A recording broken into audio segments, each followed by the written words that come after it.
चाहे वो man made है, चाहे वो नॉन लिविंग थिंग्स है, चाहे वो लिविंग थिंग्स है, चाहे वो नेचुरल है, चाहे वो मैन मेड है, चाहे वो नॉन लिविंग थिंग्स है, चाहे वो लिविंग थिंग्स है, everything is made up of matter. यहाँ पे हर एक चीज़ जो आप देख सकते हो, जिसको आप महसूस कर सकते हो, छू सकते हो, हर एक चीज़ आपकी मैटर की बनी होती है।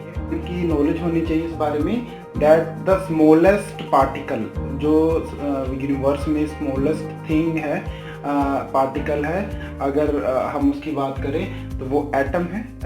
एटम से भी स्मॉलेस्ट पार्टिकल्स की खोज हो चुकी है, थिंग मैटर की बनी हुई है, क्योंकि मैटर किसका बना हुआ है? एटम का। और हर एक में एटम प्रेजेंट है, हर एक में एटम प्रेजेंट है, दैट मीन्स हर एक में मैटर प्रेजेंट है।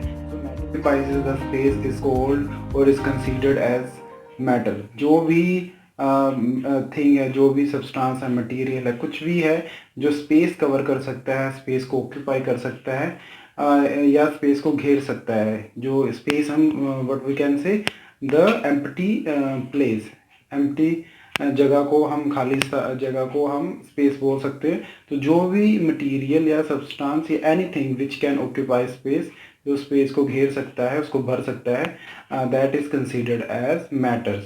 And second thing is that it is made up of the particles, tiny particles, बहुत ही स्मॉल पार्टिकल्स से बना होता है मैटर। एंड उनके टुगेदर पार्टिकल्स के जुड़ने से ही, कंबाइन होने से ही, उनके एक दूसरे के साथ जुड़ने से ही जो है मैटर की फॉर्मेशन होती है।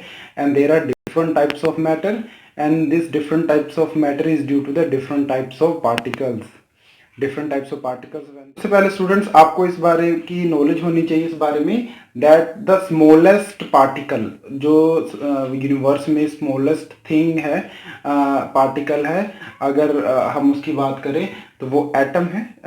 एटम से भी स्मॉलेस्ट पार्टिकल्स की खोज हो चुकी है। एटम खुद एक स्मॉल पार्टिकल से बना होता है, पर फॉर दैट इंस्टेंट हम एटम को अगर स्मॉलेस्ट पार्टिकल मान लें मैटर के कंपैरिजन में, तो एटम के बाद जो डिफरेंट एटम्स है, जब वो आपस में वो रिएक्ट करते हैं, जब एक दूसरे के साथ कंबाइन होते हैं, so we know that atoms do combine with each other. वो अपने जैसे ही या किसी और एटम से रिएक्ट करते हैं, जैसे hydrogen, helium, lithium, beryllium, boron, carbon, nitrogen, oxygen, all are atoms, सबको हम एटम्स कहते हैं। तो ये एटम्स जब डिफरेंट एटम्स आपस में रिएक्ट करते हैं, सो दे फॉर्म द मॉलिक्यूल। तो कोई भी दो एटम्स, चाहे वो सेम हो चाहे डिफरेंट हो, जब आपस में रिएक्ट करते हैं तो वो एक मॉलिक्यूल की फॉर्मेशन करती हैं। Now it has also become a particle. तो मॉलिक्यूल को भी एक पार्टिकल बोल सकते हैं। मैटर के लेवल पे अगर हम देखें तो मॉलिक्यूल भी एक पार्टिकल ही है। उसके बाद different types of molecules formation हो सकती है। डिफरेंट डिफरेंट एटम है, जब आपस में जब रिएक्ट करते हैं, कंबाइन होते हैं, तो डिफरेंट मॉलिक्यूल फॉर्म होते हैं। और ये पार्टिकल का थोड़ा बिगर साइज है। Atom is a small sized particle और molecule is a comparably bigger size particle. Atom से थोड़ा बड़ा हो गया मॉलिक्यूल, क्योंकि एक से ज्यादा एटम सब एक साथ हो गया, कंबाइन हो गया, है ना। उन्होंने एक दूसरे को इलेक्ट्रॉन्स की शेयरिंग कर ली है। उसको हम लेटर ऑन स्टडी करेंगे, how they share the electron. तो आपस में शेयर करके वो एक दूसरे के साथ शेयरिंग करके इलेक्ट्रॉन्स की कंबाइन हो जाते हैं, और एंड दे फॉर्म मॉलिक्यूल, और वो मॉलिक्यूल फॉर्म करते हैं। On this same type of molecule, मान लीजिए ये 3 एटम्स का एक मॉलिक्यूल बना है। इसी तरह के बहुत सारे मॉलिक्यूल्स अगर आपस में जुड़ जाएं, ठीक है, जुड़ जाए, रिएक्ट ना हो, सिर्फ एक दूसरे के साथ जुड़ के रह जाएं, तो ये क्या फॉर्म करते हैं? कंपाउंड। तो एक प्योर फॉर्म ऑफ मॉलिक्यूल या किसी भी मैटर का या एलिमेंट का, जब वो एक साथ जुड़ते हैं तो वो कंपाउंड फॉर्मेशन करते हैं। सो एक जैसे मॉलिक्यूल जब आपस में जुड़ते हैं तो वो कंपाउंड फॉर्मेशन होते हैं। अगर इस मॉलिक्यूल के इस तरह के और मॉलिक्यूल्स आपस में जुड़ जाएंगे तो दूसरा कंपाउंड बन जाएगा। इस तरह के मॉलिक्यूल जब आपस में जुड़ेंगे तो वो तीसरे तरह का कंपाउंड बन जाएगा। ठीक है, तो उसी तरह के एक कंपाउंड में उसी तरह के ही मॉलिक्यूल होते हैं, अलग तरह के मॉलिक्यूल नहीं होते। अगर ये तीनों आपस में मिक्स हो जाते हैं, इफ दे मिक्स टुगेदर, अब अगर इन तीनों मॉलिक्यूल्स को अगर आपस में मिक्स कर दें, तो इनके मिक्स होने से जो बनेगा उसको हम बोलते हैं मिक्सचर। सो मैटर को अंडरस्टैंड करने के लिए और पार्टिकल्स को अंडरस्टैंड करने के लिए ये कंसेप्ट भी आपको काफ़ी ज़रूरी होता है कि आपको एटम्स पता होना चाहिए, क्या होना चाहिए, अगर मैटर की कंपैरिजन देखें तो स्मॉलेस्ट जो पार्टिकल हम एटम को फिलहाल मान लेते हैं, अदरवाइज एटम से भी स्मॉल पार्टिकल होते हैं जो जिसका एटम खुद बना होता है। जैसे एटम बना होता है प्रोटॉन का, न्यूट्रॉन का, जो उसके न्यूक्लियस में प्रेजेंट होते हैं, और इलेक्ट्रॉन्स जो उसके आसपास चक्कर लगाते हैं, जैसे सन के आसपास अराउंड प्लैनेट चक्कर लगाते हैं, ऐसे ही न्यूक्लियस के अराउंड जो है वो इलेक्ट्रॉन चक्कर लगाते हैं। फिलहाल हम एटम को पार्टिकल मान लेते हैं, उससे बिगर पार्टिकल मॉलिक्यूल हो जाएगा, and then when they combine together, ठीक है, एक तरह के मॉलिक्यूल जब जुड़ते हैं तो कंपाउंड फॉर्मेशन होता है, और डिफरेंट कंपाउंड जब आपस में मिक्स होते हैं तो वो मिक्सचर की फॉर्मेशन करते हैं। तो this is the basic of matter terminology को समझने के लिए आपको इन चीज़ों की आपको नॉलेज होनी चाहिए, कंपाउंड की, मिक्सचर की, मॉलिक्यूल्स की, एटम्स की, क्योंकि इन्हीं के बीच मैटर और जो आपका पार्टिकल्स है वो इन्हीं के आसपास वो घूमते फिरते रहते हैं, क्योंकि everything is made up of atoms. आप यूनिवर्स में जितनी भी चीज़ों को देख सकते हैं, अपनी आंखों से छू सकते हैं, महसूस कर सकते हैं फिजिकली, वो सारी चीज़ें किसकी बनी हुई हैं? एटम्स की। So atom is that substance material which actually compose everything, जो हर एक चीज़ बनाता है, बिल्ड करता है, फॉर्मेशन करता है, वो एटम ही है। एटम से मॉलिक्यूल बनेंगे, मॉलिक्यूल से कंपाउंड बनेंगे, और कंपाउंड से आपका मटेरियल बनेगा या मिक्सचर बनेगा। फॉर एग्जाम्पल अगर हम सिंपलेस्ट लाइफ देखें, जो एक सिंगल सेल्ड ऑर्गेनिज्म होता है, तो उसमें भी वो भी क्या किसका बना होता है? मॉलिक्यूल्स का बना होता है। इसमें जो अगर हम ये this is the picture of a paramecium, अगर पैरामीशियम की को देखें तो उसमें जो डिफरेंट हम ऑर्गेनल्स देख सकते हैं, उसके बॉडी पार्ट्स को देख सकते हैं, तो वो भी किसके बने होते हैं? एटम्स के और प्रोटीन्स के बने होते हैं। प्रोटीन किसके बने हुए? मॉलिक्यूल के। मॉलिक्यूल किसके बने हुए? एटम के। सो ये दिस बैक्टीरिया, सिंगल सेल जो बैक्टीरिया होते हैं वो भी मैटर के बने होते हैं। अगर हम और एग्जांपल देखें, जैसे कि खिलौने हैं, different types of things like car है, बसेस है, एरोप्लेन है, टॉयज है, everything is made up of matter. हर एक थिंग मैटर की बनी हुई है, क्योंकि मैटर किसका बना हुआ है? एटम का। और हर एक में एटम प्रेजेंट है, हर एक में एटम प्रेजेंट है, दैट मीन्स हर एक में मैटर प्रेजेंट है। So matter is present everywhere. Okay, if we talk about the foods, vegetables and plants, leaves, हर एक में जो है मैटर प्रेजेंट होता है, because everything is made up of the atoms. If we see the bacterias, viruses, जो ऐसे organism जिनको हम देख भी नहीं सकते और या जिनको हम देख सकते हैं, वो सभी चीज़ें जो है मैटर से बनी होती है, और मैटर फिर अगेन पार्टिकल्स के बने होते हैं।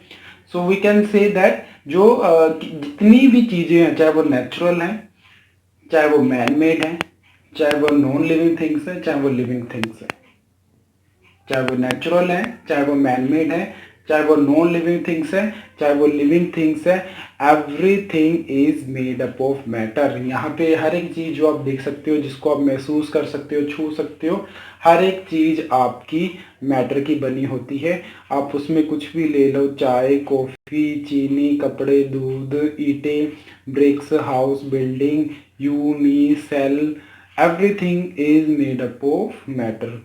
चाहे वो लिविंग है, चाहे वो नॉन लिविंग है, चाहे वो नेचुरल है, चाहे वो मैन मेड है, everything in the universe is made up of the atom. वो एटम का बना होता है या मैटर का बना होता है। और मैटर किसका बना होता है? Small particles, small tiny particles. वो पार्टिकल्स इतने छोटे हो सकते हैं कि शायद हम उन्हें देख भी ना सके, और थोड़े बड़े भी हो सकते हैं जिन्हें हम कुछ एडवांस टेक्नोलॉजी जैसे माइक्रोस्कोप या इलेक्ट्रॉन माइक्रोस्कोप की हेल्प से हम देख सकें। तो पार्टिकल का साइज वेरी कर सकता है, पार्टिकल्स का साइज डिफरेंट हो सकता है, but every matter would be made up of the particles, small size particles. Particles आगे और स्मॉल पार्टिकल्स के बने होंगे, जैसे मॉलिक्यूल्स एंड एटम्स। सो अगर आप नॉन लिविंग थिंग्स, यहाँ पे भी आप नॉन लिविंग थिंग्स और लिविंग थिंग्स देख सकते हो। ईच एंड एवरीथिंग जो आपके आसपास होता है, आपके सराउंडिंग में होता है, आप जो खुद मैटर के बने हुए, आप खुद एटम्स एंड मॉलिक्यूल्स का एक ग्रुप हो जो कि चल सकता है, महसूस कर सकता है, जो खुद एटम्स को पढ़ सकता है। Now you can see that atoms eating atoms. So एक थ्योरी है जिसमें आप देख सकते हो कि खुद एटम जो है, क्योंकि हम भी एटम्स के बने हुए हैं, हम भी मैटर के बने हुए हैं, और ये जो खाना है ये भी मैटर का बना हुआ है। So matter eating matter. तो मैटर खुद मैटर को खा रहा है। अगर हम स्पेस के बाहर चले जाएं तो स्पेस के बाहर भी आप किसी भी चीज़ को दे सकते हैं, चाहे वो खुद हमारी अर्थ है या फिर सन है। Everything is made up of matter, हर एक चीज़ मैटर की बनी हुई है ना, क्योंकि मैटर के बिना कुछ भी पॉसिबल नहीं है। चाहे वो स्टार्स है, प्लैनेट्स है, everything is made up of matter and matter is made up of the tiny particles. So characteristics के बारे में जान लेते हैं। एक्चुअली पार्टिकल्स के जो कैरेक्टरिस्टिक्स होते हैं, what is the characteristics of particles, that means their special behaviour and their properties और देयर फीचर्स, जो वो पर्टिकुलर बिहेव करते हैं एट एनी एवरी कंडीशंस। तो हर कंडीशंस में जो उनकी जो बिहेवियर होता है उनको हम कैरेक्टरिस्टिक्स बोल सकते हैं। सो ये जो कैरेक्टरिस्टिक्स है पार्टिकल्स के, यही रिस्पॉन्सिबल होते हैं डिफरेंट फॉर्म्स ऑफ मैटर के। जो डिफरेंट फॉर्म्स या स्टेट्स ऑफ मैटर हम देखते हैं तो पार्टिकल्स के इन्हीं ही कैरेक्टरिस्टिक्स के कारण होते हैं। So students, it is very important to learn the characteristics of particles. So first of all, the first characteristics of particles, that there is the space between the particles. There is always some amount of space would be present in between the same type of particles. तो हर type of particles में जो space जो होती है present होती है. For example, अगर हम simple examples से इसको समझने की कोशिश करें, so if we take the 5 beakers of the liquid water के 5 beakers ले, और एक बीकर में हम क्या करें कि 1 अमाउंट जो है उसकी डाल दे, 1 स्पून जो है पोटेशियम पर मैग्नेट की डाल दे एंड वी मिक्स इट, तो it would change the colour of that liquid, water का कलर चेंज हो जाएगा. अगर 3rd बीकर में वही अमाउंट जो लेकर थोड़ा सा अमाउंट उसमें से वाटर का अगर हम उस बीकर में डाल दें तो उस बीकर का जो कलर चेंज हो जाएगा. अगर उसी बीकर में से अगर आप फिर थोड़ा सा अमाउंट लेकर, स्मॉल अमाउंट लेके क्वांटिटी का उस कलर्ड वाटर का एक और बीकर में डाले जिसका कलर ऐसा ही है, कलरलेस है, वाटर ही है, सिंपल वाटर है, अगर उसमें डाले तो उसका स्लाइटली कलर चेंज हो जाएगा. Now the color will not be as dark as the previous one, but the color will change. तो कलर जरूर चेंज होगा, वो फेड हो सकता है पर उसमें कलर जरूर चेंज होगा. अगर उसी फेड कलर में से भी अगर हम स्मॉल अमाउंट ऑफ अगर उस कलर्ड वाटर का ले और उस बिल्कुल प्योर वाटर में, कलरलेस वाटर में डालें तो उसका कलर भी थोड़ा चेंज हो जाएगा, वो भी फेड हो जाएगा. So we can see here the amount the intensity of color is changed, but the color is changed. Colour जो उसको बीकर का जो हुआ चेंज हुआ. So the color of the beaker is changed.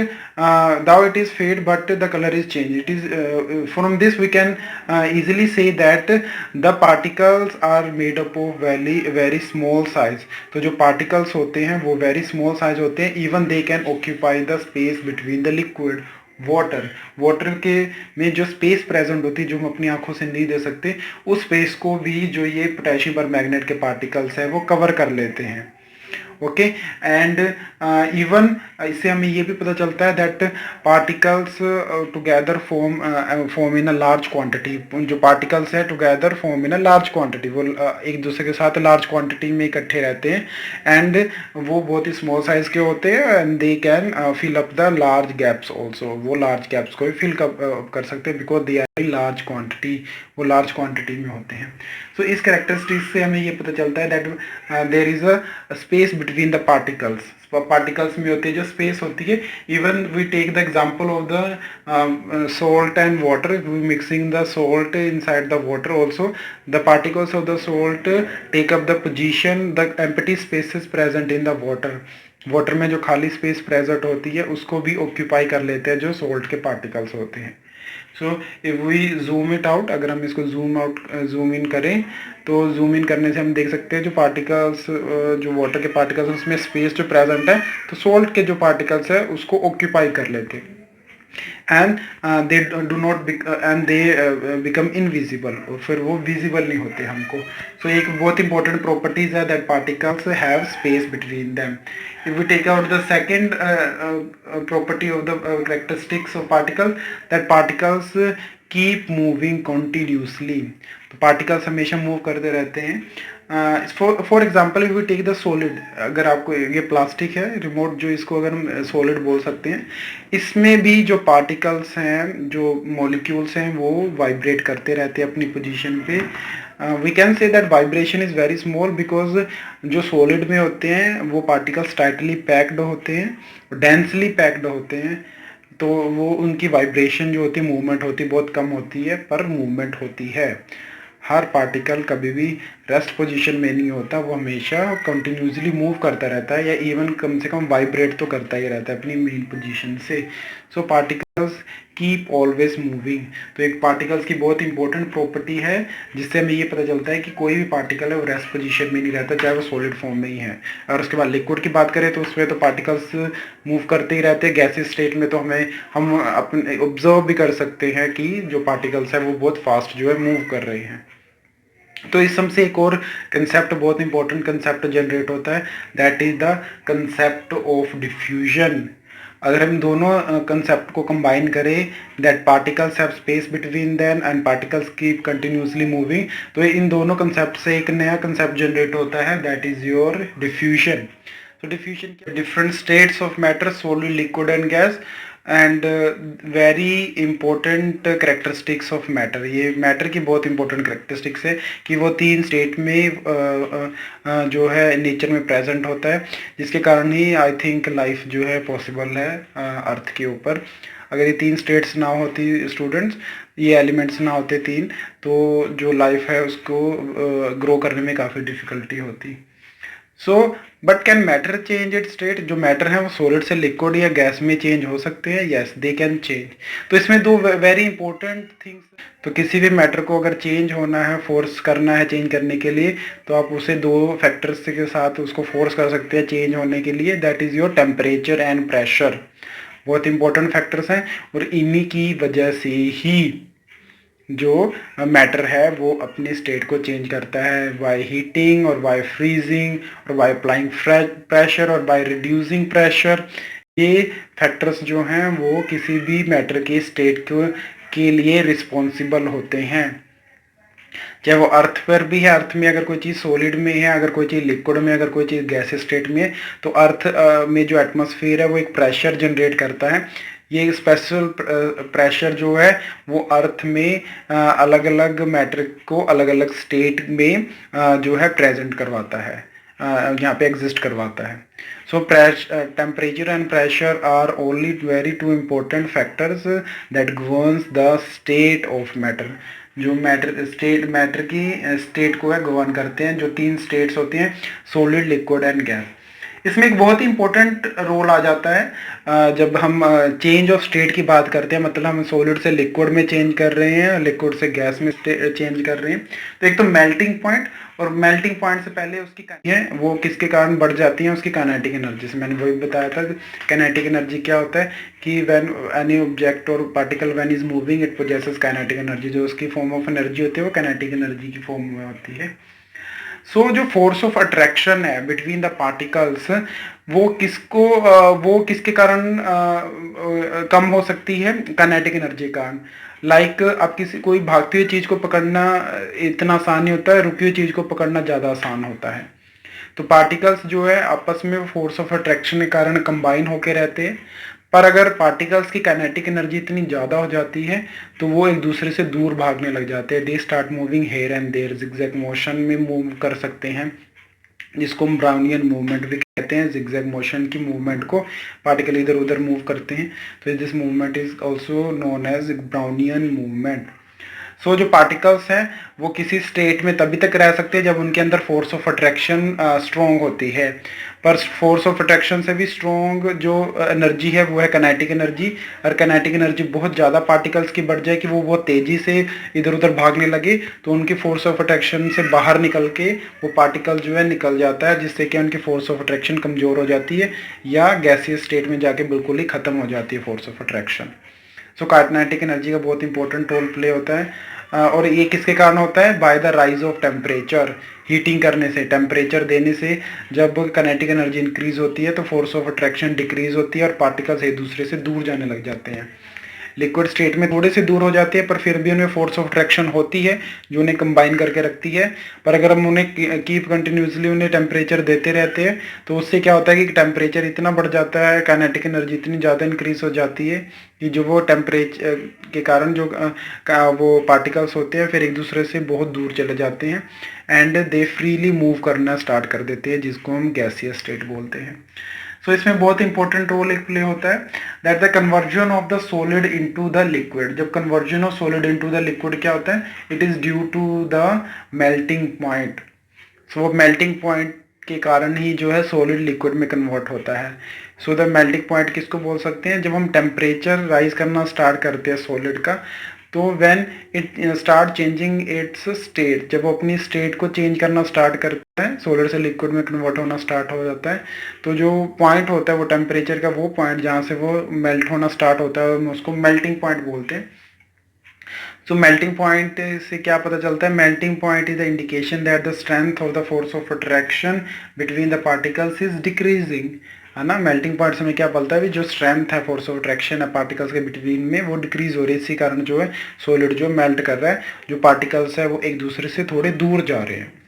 ठीक है, तो इसमें एक बहुत इंपॉर्टेंट रोल आता है दैट जब एक एग्जांपल ले जाते हैं जैसे how ice melts on 0 degree Celsius, जिसको बोलते हैं 273.16 केल्विन। तो आइस को मेल्ट करने के लिए, उसको लिक्विड स्टेट में चेंज करने के लिए वो हीट यूज हो जाती है and there is no rise in the temperature. जब तक कि आइस पूरी मेल्ट नहीं हो जाती उसके बाद ही उस जो लिक्विड है उसका जो टेम्परेचर राइज होना स्टार्ट होता है। That's why this is called latent heat. तो इसको हम क्या बोलते हैं, लेटेंट हीट। फॉर एग्जाम्पल हम एक पिक्चर से इस एग्जाम्पल को समझ सकते हैं very easily. So students, in this example we can see easily that the solid is in form of the in a very fixed definite shape. जो solid होता है उनमें बहुत ही definite state होती है और जो liquid होता है उसमें definite shape नहीं होती, और जो पर molecules होते हैं, जो particles होते हैं एक दूसरे के close होते हैं। But in the gaseous state there is no neither a fixed shape nor a fixed volume। उसमें ना ही fixed volume होता है, मतलब particles एक दूसरे के साथ attached भी नहीं होते। So इसमें हम एक concept समझ सकते हैं latent heat का student. When we start, suppose that this is the size of this is the shape of the ice crystal। जब हम उसको मेल्ट करना स्टार्ट करते हैं तो जो force of attraction between the particles होते हैं, तो उन फोर्स को, उस बॉन्ड को तोड़ने के लिए, फोर्स ऑफ अट्रैक्शन को तोड़ने के लिए हीट जो होती है वो कंज्यूम हो जाती है और वो लिक्विड स्टेट में जो आइस है वो कन्वर्ट हो जाता है और इससे जो टेम्परेचर में कोई चेंज नहीं आता। There is no change in the temperature of that liquid. जब तक जो आइस है वो पूरी तरह से मेल्ट नहीं हो जाती तब तक उस लिक्विड में किसी तरह का कोई भी चेंज नहीं आता है, जिसको हम बोलते हैं लेटेंट हीट। सेम व्हेन हम लिक्विड को, उसके बाद अगर हम लिक्विड को बॉयल करते हैं, जब 0 डिग्री के बाद अगर हम 100 डिग्री तक जाते हैं तो we know that the boiling temperature is 100 degree Celsius. So there is a very big difference, temperature का बहुत बड़ा डिफरेंस होता है 0 डिग्री से लेके 100 डिग्री सेल्सियस के बीच में।